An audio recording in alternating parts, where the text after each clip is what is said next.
Breaking news కర్ణాటకలో వరుస దొంగతనాలు జరుగుతున్నాయి.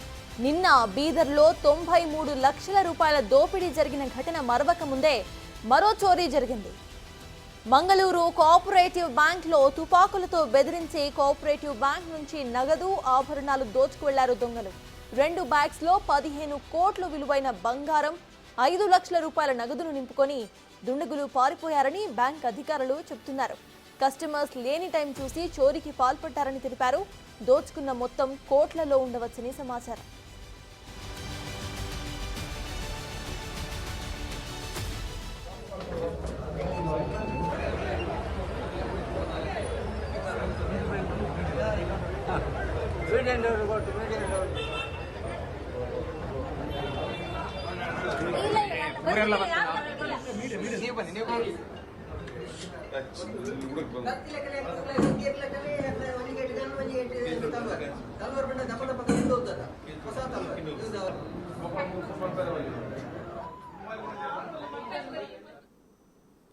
కర్ణాటకలో వరుస దొంగతనాలు జరుగుతున్నాయి.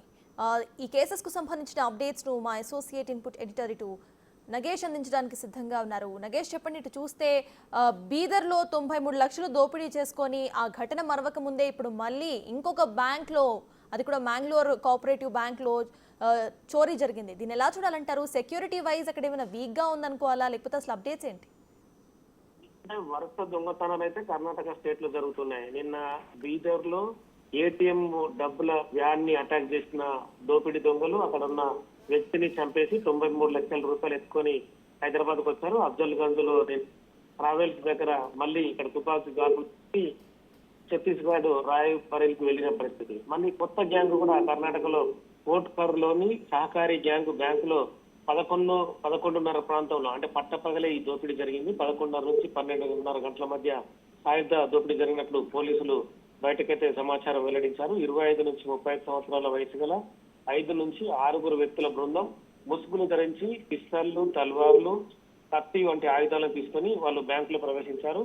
ఘటన జరిగిన సమయంలో బ్యాంకులో కేవలం 4 నుంచి 5 మంది ఉద్యోగులు ఉండడంతో వాళ్ళు కూడా వాళ్ళని ఎదిరించలేని పరిస్థితి ఉంది. హిందీలో మాట్లాడుతున్న నిందితులంతా సిబ్బందిని బెదిరించి బంగారు ఆభరణాలు మరియు ఇతర విలువైన వస్తువులు మొత్తం దోచుకొని బలవంతం చేసి ఎత్తుకపోయినట్టు చెప్తున్నారు. మొత్తం 10 నుంచి 12 కోట్ల రూపాయలు క్యాష్ ఉంటుందని చెప్తున్నారు. అందులో నగదు ఆభరణాలు ఎవరైతే బయట నుంచి కస్టమర్లు లోపల లాకర్లలో వాళ్ళు దాచుకుంటారో వాటిని కూడా ఎత్తుకెళ్ళినట్టుగా అయితే ప్రస్తుతం ప్రాథమిక సమాచారాన్ని సేకరించారు. నిందితులు నల్లటి ఫియట్ కారులో ప్రస్తుతం అయితే పారిపోయారు. నిందితులను పట్టుకోవడం కోసం కొన్ని స్పెషల్ టీములను అయితే కర్ణాటకలో ఏర్పాటు చేశారు. సీసీ కెమెరాలో చూస్తున్నట్టుగా కనిపిస్తున్నట్టుగా ఆ దొంగలు బయటకు పరిగెత్తి కారులో వాళ్ళు కూర్చొని మొత్తం 5 వ్యక్తులు పరారైన పరిస్థితి.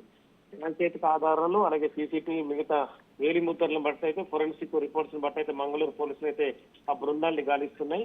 2 దోపిడీలు అయితే కర్ణాటక స్టేట్ ని వణికించాయని చెప్పచ్చు. నిన్న బ్యాంకు ఏటీఎం సంబంధించిన డబ్బులు పెట్టే వాళ్ళని అటాక్ చేసి ఒక మనిషిని చంపడం, ఇవాళ కూడా ఏకంగా దాదాపుగా 15 కోట్ల విలువైన నగలు, డబ్బుని ఎత్తుకెళ్లడంతో మొత్తం బెంగళూరు సంబంధించిన స్టేట్ కర్ణాటక పోలీసులు అయితే అలర్ట్ అయ్యారు. వివిధ రకాల బృందాన్ని అన్ని చోట్ల చెక్ పోస్టులను పెట్టి ప్రస్తుతం అయితే వెతుకుతున్నారు. వాళ్ళందరూ ఎక్కడికి పరారైన ప్రాథమిక సమాచారం అయితే ప్రస్తుతం వాళ్ళ వద్ద రావడం లేదు. మరి కొట్టేకారు గ్యాంగు బీహార్ నుంచి వచ్చిందని అయితే అనుమానిస్తున్నారు. అంటే ఆ రాష్ట్రంలోకి గతంలో వచ్చిన గ్యాంగుల పాత ఆనవాళ్లను కూడా బయటకు తీస్తున్నారు. ఎవరైతే లింకులు ఉన్నాయో పాతకు సంబంధించిన ఎవరైతే దొంగలు పట్టుబడ్డారో వాళ్ళని కూడా పట్టుకొచ్చి ఈ గ్యాంగ్ సంబంధించిన ముసుగులు ధరించిన వ్యక్తుల ఫోటోలు చూపించి కూడా ఎక్కడి నుంచి వచ్చారు ఏంటనే సమాచారం అయితే ప్రస్తుతం సేకరిస్తున్నారు.